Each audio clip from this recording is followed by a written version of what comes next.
అనకాపల్లి జిల్లా ఏజెన్సీలో భారీగా గంజాయి పట్టుబడింది. గంజాయి తరలిస్తున్న 6గురిని అరెస్టు చేశారు. 60 కేజీల గంజాయిని సీజ్ చేశారు పోలీసులు. గబ్బాడ ప్రాంతంలో జరిగిన వాహనాల తనిఖీల్లో భాగంగా గంజాయి పట్టుబడిందన్నారు. నిందితులు 2 మహిళలు కూడా ఉన్నారన్నారు. నిందితుల నుంచి ఒక పల్సర్ బైక్, 6 సెల్ ఫోన్లు స్వాధీనం చేసుకున్నారు. ఒకరు పరారీలో ఉన్నారని, అతన్ని త్వరలోనే పట్టుకుంటామని తెలిపారు పోలీసులు. నర్సీపట్నం రూరల్ పోలీస్ స్టేషన్ లిమిట్స్లోని ఒక గాంజా కేసు రిజిస్టర్ చేయబడింది. వివరాలు గబ్బాడ సమీపంలో మన పోలీస్ పార్టీ అంతా కూడా వచ్చిన సమాచారం మేరకు అక్కడ మన రూరల్ ఎస్ఐ గారి ఆధ్వర్యంలో వెహికల్ చెకింగ్ చేస్తున్నారండి. వెహికల్ చెకింగ్ చేస్తుండగా పైనుంచి ఏజెన్సీ నుంచి ఒక బైక్ మీద ఒక 2 వ్యక్తులు వస్తున్నారు. వాళ్ళు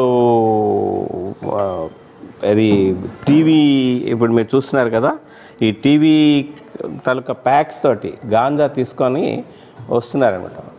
వాళ్ళు మమ్మల్ని చూసి కాస్త ముందుగా ఆగిపోయేసరికి మా వాళ్ళంతాను వాళ్ళను గమనిస్తూ మనం సెట్ చేసేసరికి వాళ్ళు ఏం చేశారంటే పక్కనే ఉన్న ఎవరైతే ఈ గబ్బాడకి కోయంబత్తూరు నుంచి తమిళనాడుకు చెందిన ఒక 5 మెంబర్స్ వచ్చారండి.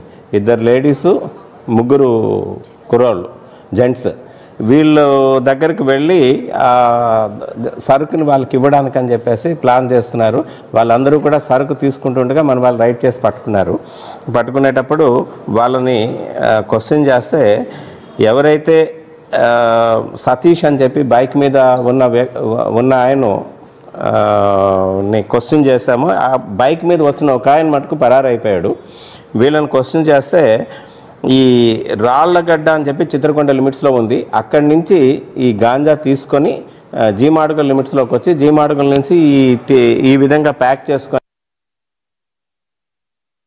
మేడ్చల్ జిల్లా బహదూర్పల్లిలో తాగుబోతులు